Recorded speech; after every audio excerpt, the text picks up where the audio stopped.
Latest எபிசோடுகளை விளம்பரங்களே இல்லாமல் காணுங்கள்.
வானதி, எங்க போயிருந்த? உன் போன் கூட சுவிட்ச் ஆஃப்ல இருந்தது. பேங்க்குக்கு போன் பண்ணி கேட்டா நீ அங்க வரவில்லைன்னு சொல்றாங்க. நீ எங்க போன, என்ன ஆனன்னு தெரியாம இங்க எல்லாரும் எவ்வளவு பதட்டமாயிட்டாங்க தெரியுமா? இல்லைங்க, அம்மா கொடுத்த பணத்தை எடுத்துட்டு பேங்க்ல போடலான்னு தான் போனேன்.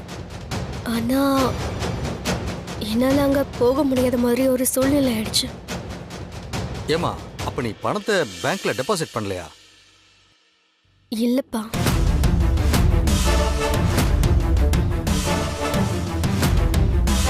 அப்போ பணம் எங்க வானதி?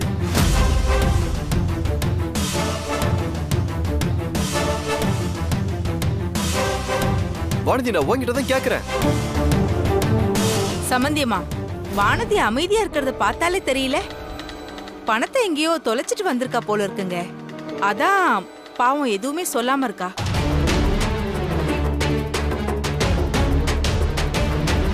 வானதிமா, பணத்தை நீ தெரியாம எங்கேயாவது தொலைச்சிட்டியா?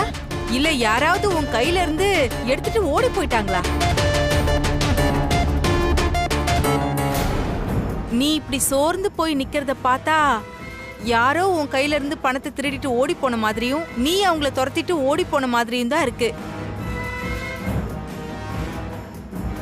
வானதி, அவங்க சொல்ல சொல்ல நீ இப்படி அமைதியா இருந்தா என்ன அர்த்தம்?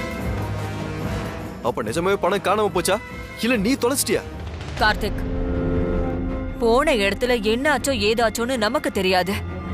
ஆனா அவளே இப்பதான் நம்ம வீட்டுக்கு சோர்ந்து போய் வந்திருக்கா. அவளை இப்படி எல்லாரும் நிக்க வச்சு கேள்வி மேல கேள்வி கேட்டுட்டே இருக்கீங்க. எப்படி இருந்தாலும் இந்த போட்டிக்கான ஜட்ஜ்மெண்ட்ட நாளைக்கு தானே சொல்ல போறேன். அதனால இத பத்தி நாளைக்கு பேசிப்போம். வானதி, நீ போமா.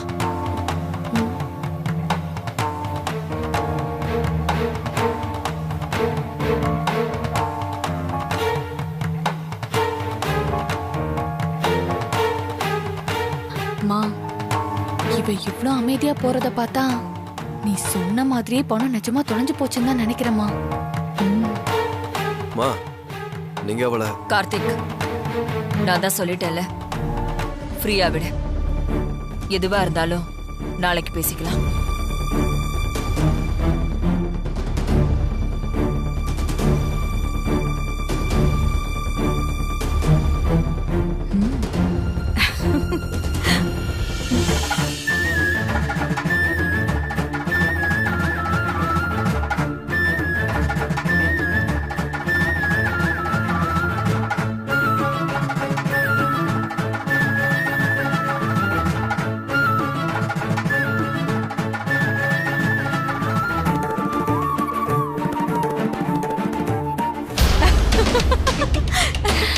ஆர்த்தி, எந்த புண்ணியவதி பெத்த புண்ணியவானும் தெரியல. அந்த பணத்தை தூக்கிக்கிட்டு ஓடினான் பாத்தியா? அப்பா, அவன் எங்க இருந்தாலும் அந்த பணத்தோட சந்தோஷமா 100 ஆயுசுக்கு நல்லா இருக்கணும். பணம் எங்கன்னு ஆளாளுக்கு கேட்டதும் அவ திருன்னு முழிச்சா பாத்தியா? அத பாக்கும்போது என் மனசே குளிர்ந்து போச்சு. உங்களுக்கு மட்டும் இல்ல ஆண்டி, நானும் ஆர்த்தியும் கூட அதுக்கப்புறம் தான் கொஞ்சம் ரிலாக்ஸ் ஆனோம். மா, அத்தை எதுவா இருந்தாலும் காலையில பேசலான்னு சொல்லிருக்காங்க. ஆனா அவங்க என்ன சொல்லுவாங்கன்னு தெரியலையே. வானதி பணத்தை தொலைச்சிட்டானுதான் உங்க அத்தைக்கு நல்லா தெரிஞ்சிருச்சே. இதுக்கப்புறம் என்ன சொல்லுவாங்க ஆர்த்தி? நீ தான் இந்த போட்டியில வின்னர்னு சொல்லுவாங்க. ஆர்த்தி, இது வரைக்கும் நடந்த போட்டியெல்லாம் விட்டு தள்ளு.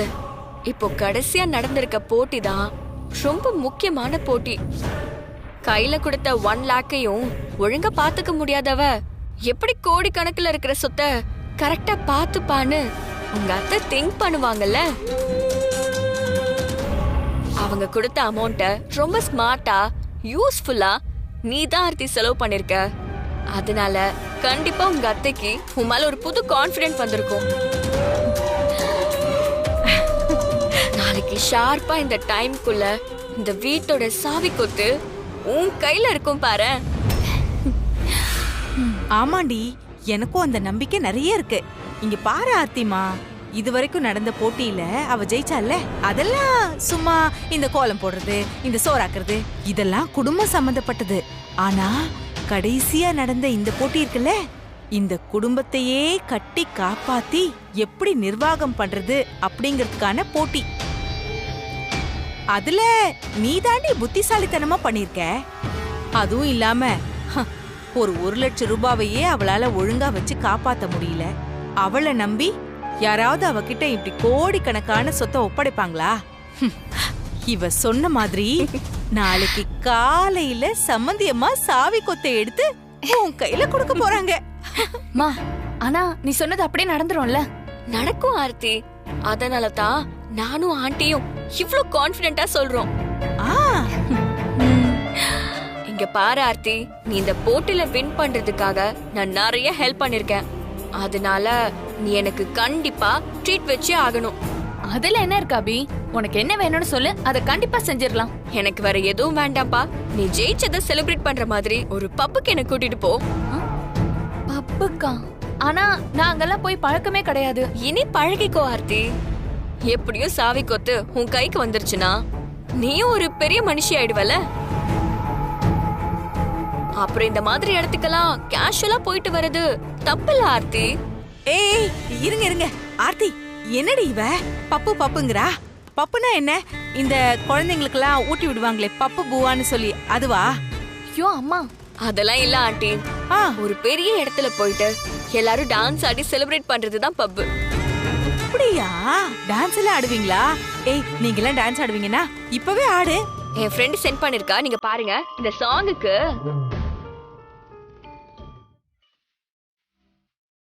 இப்படிதான் போட்டு டான்ஸ் ஆடுவாங்க.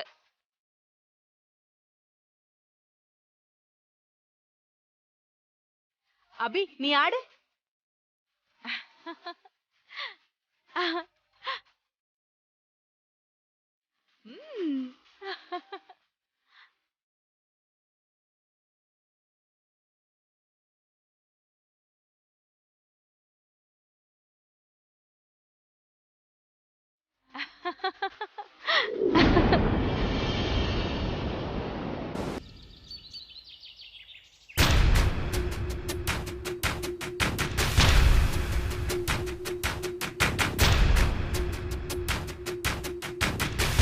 ஏங்க,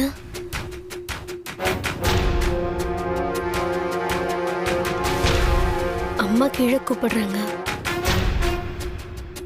உனக்கு இப்ப நடந்தது பத்திலாம் கவலை இல்லையா? நீ பாட்டுக்கு பணத்தை ஏதோ பண்ணிட்டு வந்துட்ட. இப்ப நான் உனக்கு சப்போர்ட் பண்ணதுக்காக எல்லாரும் முன்னாடி தலை குனிஞ்சு நிக்கணும். அப்படி அந்த 1 லட்சத்தை என்னதான் பண்ண பாடுது? அது நிஜமாவே தொலைஞ்சுதான் போச்சா இல்ல யாராவது எடுத்துட்டாங்களா? நீ எதுவா இருந்தாலும் நேத்தே அம்மா கிட்ட சொல்லியிருந்தா அதை கண்டுபிடிக்க ஏதாவது ட்ரை பண்ணிருப்பாங்கல்ல. நீங்க நினைக்கிற மாதிரி பணம் எல்லாம் காணாம போகலங்க. நான் தான் செலவு பண்ணிட்டேன். செலவு பண்ணிட்டியா? நீ அந்த பணத்தை பேங்க்ல டெபாசிட் பண்ணிட்டு வரதானே போன, அப்புறம் ஏன் செலவு பண்ண? சரி, அப்படி நீ செலவு பண்ணிருந்தா அது அம்மா கிட்ட நீ முதல்லயே சொல்ல வேண்டியதானே? இதோ பாரு வானதி, நீ அமைதியா இருக்கிறதுனால எந்த யூஸும் இல்ல. இப்ப வாது பேசு. அந்த பணத்துல என்ன செலவு பண்ண, அதுக்கு என்ன வாங்குன, தயவு பண்ணி அந்த ரீசனை சொல்லு. என்னால இப்ப அதை பத்தி எதுவும் சொல்ல முடியாதுங்க. நான் அப்புறமா சொல்றேனே. அப்புறம்னா எப்போ? தயவு செஞ்சு அதை பத்தி இப்ப எதுவும் கேட்காதீங்க. இப்போ நீ என்கிட்ட சொன்னதை அப்படியே போய் அம்மா கிட்ட சொன்னு வைய, அவங்களே போட்டில ஆர்த்தி தான் வின் பண்ணதா அனௌன்ஸ் பண்ணிடுவாங்க. அப்புறம் சாவி கொத்த தூக்கி ஆர்த்தி கிட்ட கொடுத்துருவாங்க. சும்மாவே அவ ஆட்ட தாங்க முடியாது. சாவி கொத்த கைக்கு வந்தா சொல்லவா வேணும்? போச்சு. எது நடக்க கூடாதுன்னு நினைச்சனா இப்ப அது நடக்க போகுது. சரியான மொக்க வழுதி நீ. நான் போய் நம்பன பாரு, சின்ன சொல்லணும். ச்சே.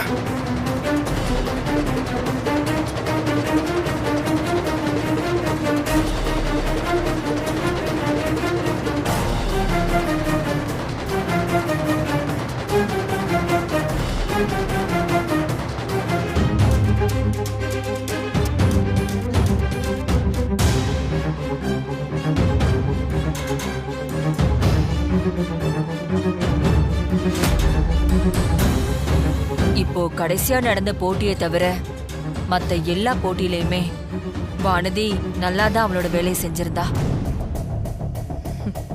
ஆனா கடைசி போட்டியில தான் அவகிட்ட கொடுத்த 1 லட்சம் ரூபாய அவ புத்திசாலித்தனமா செலவு பண்ணாம போனது நமக்கு கொஞ்சம் வருத்தமா இருக்கு. இப்ப வரைக்கும் அந்த பணம் எங்க போச்சு, என்ன ஆச்சுன்னு நம்ம யாருக்குமே தெரியல. இப்பவாவது அந்த பணத்தை பத்தி சொல்ல உனக்கு விருப்பம் இருக்கா இல்லையா வானதி? என்ன மன்னிச்சிருங்கம்மா, நான் இப்போதைக்கு அந்த பணத்தை பத்தி பேச விரும்பல. வானதி, இப்படி சொன்னா என்ன அர்த்தம்? நீ அதை சொன்னாதானே? கார்த்திக், இதுக்கப்புறம் வானதி கிட்ட யாரும் அந்த பணத்தை பத்தி கேட்கவோ பேசவோ வேணாம். இதோட விட்டுருங்க. ராஜி, அப்ப இந்த போட்டியோட ரிசல்ட் தான் என்ன?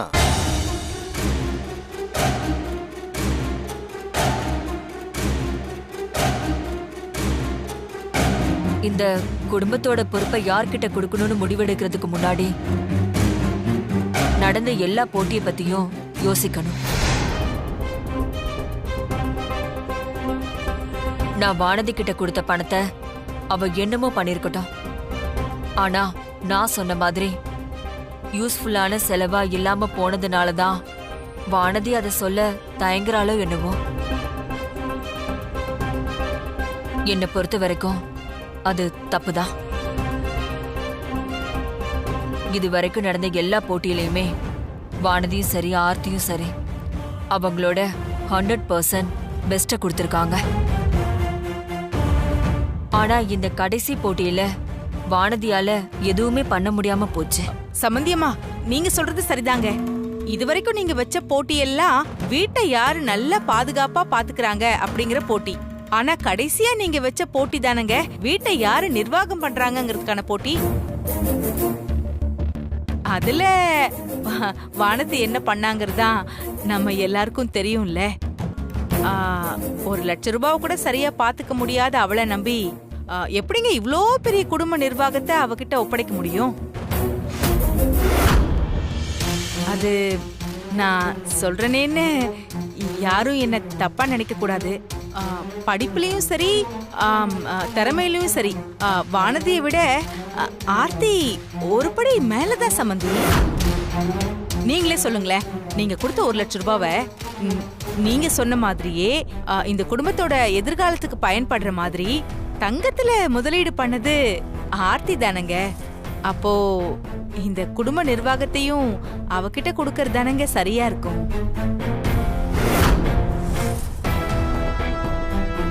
அமுதா, சாவி கொத்து யாரு கைக்கு போகணுங்கிறது நீயோ நானோ முடிவு பண்ற விஷயம் கிடையாது.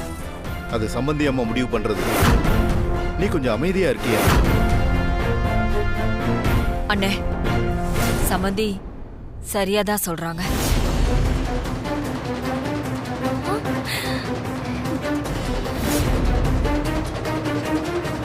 போட்டியில பல விஷயங்களை சரியா செஞ்சிருந்தாலும் பண விஷயத்துல அவ கோட்டை விட்டுட்டா. அதனால இந்த குடும்பத்தோட பொறுப்பையும் வீட்டோட சாவி கொத்தையும் நான் ஆர்த்திக்கிட்டே கொடுக்கலான்னு முடிவு பண்ணிட்டேன்.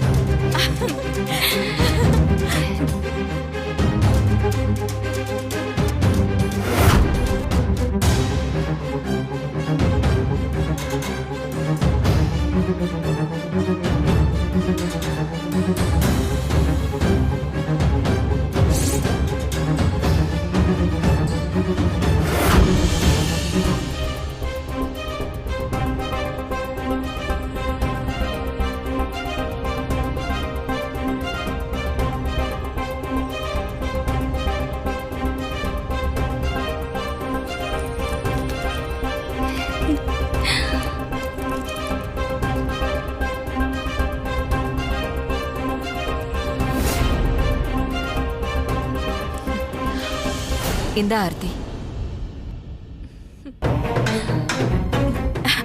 வாங்கிக்கோ, அத்தை கொடுக்குறாங்க பாரு, வாங்கிக்கோ.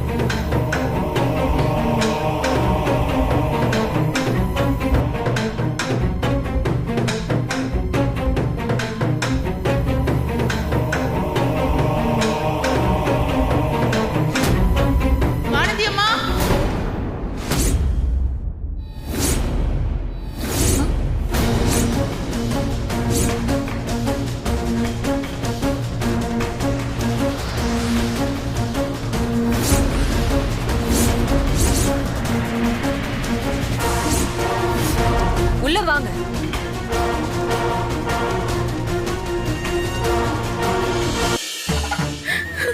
ஐயோ ஐயோ அக்கா, என்ன பண்றீங்க நீங்க? எந்திரிங்க முதல்ல. என்னக்கா அக்கா அக்கா, ஏன் அழறீங்க? அவர் பொழைச்சிட்டாருங்கம்மா.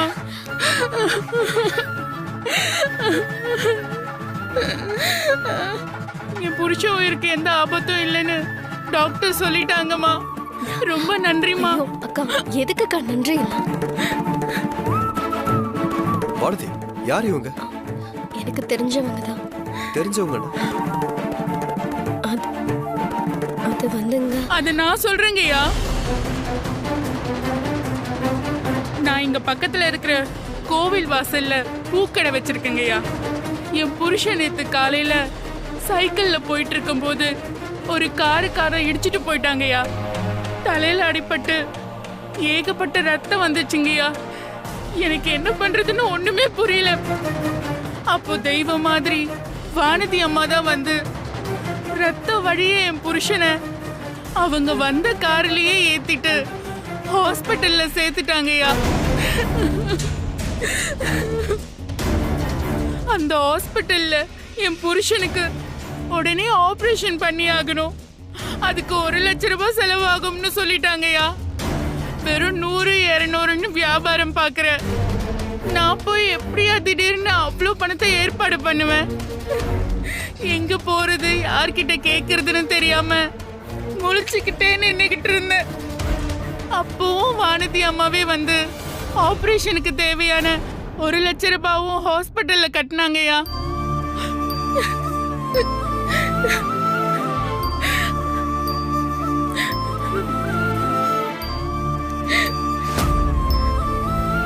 வானதி அம்மாவோட புண்ணியத்துல தாங்க இன்னைக்கு என் புருஷன் உயிரோடவே இருக்காரு. பணம் இன்னைக்கு நிறைய பேர்கிட்ட இருக்குங்க. ஆனா அத கஷ்டப்படுறவங்களுக்காக கொடுக்கற மனசு வானதி அம்மா மாதிரி ஒரு சில பேர்கிட்ட தாங்க இருக்கு.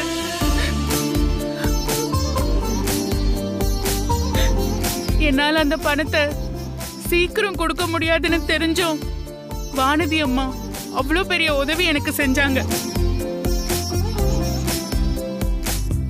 இதனால் வரைக்கும் என் குலத்தை காக்கிற சாமி கோவில்ல மட்டும்தான் இருக்குன்னு நான் நினைச்சிட்டு இருந்தேன். ஆனா அது வானதி அம்மா ரூபத்துல வந்து இப்போ என் புருஷ உயிரையே காப்பாத்திருக்கு. அதான் அவர் கண்மொழிச்ச விஷயத்த உங்ககிட்ட சொல்லிட்டு போலான்னு வந்தம்மா. என் குலசாமி மாதிரி வந்து நீங்க செஞ்ச இந்த உதவிக்கு நான் காணிக்கையா என்ன கைமாறு செய்வேன்னு எனக்கு தெரியலம்மா. ஐயோ அக்கா, ஃபர்ஸ்ட் கை இருக்குங்க. முதல்ல நீங்க அழாதீங்க. அதான் உங்க வீட்டுக்காருக்கு எதுவும் ஆகலல்ல, அப்புறம் என்ன, நீங்க தைரியமா இருங்க. இப்படி வாயும் வயிறுமா இருக்கும்போது இப்படிலாம் அழக்கூடாதுக்கா. உங்க உடம்பையும் குழந்தையும் நீங்க நல்லபடியா பாத்துக்கணும்ல. அப்போதான் பிறக்க போற குழந்தை நல்லபடியா பிறக்கும். நீங்க கவலைப்படாம இருங்க. உங்க குழந்தைய கையில தூக்குறதுக்காகவே உங்க வீட்டுக்காரு சீக்கிரமா குணமாய் வந்துருவாரு. சரிங்கம்மா, நான் போயிட்டு வரேம்மா. நீங்க ஒரு நாள் என் வீட்டுக்கு கண்டிப்பா வரணுமா? கண்டிப்பா வரேன்க்கா.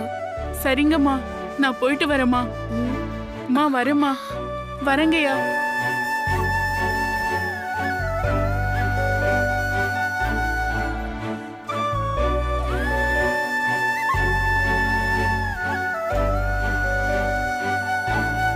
நாமளாம் வானதி பணத்தை தொலைச்சிட்டான்னு நினைச்சிட்டு இருந்தா இவ எவ்வளவு பெரிய விஷயத்த செஞ்சிருக்கா பாத்தியா ராஜி?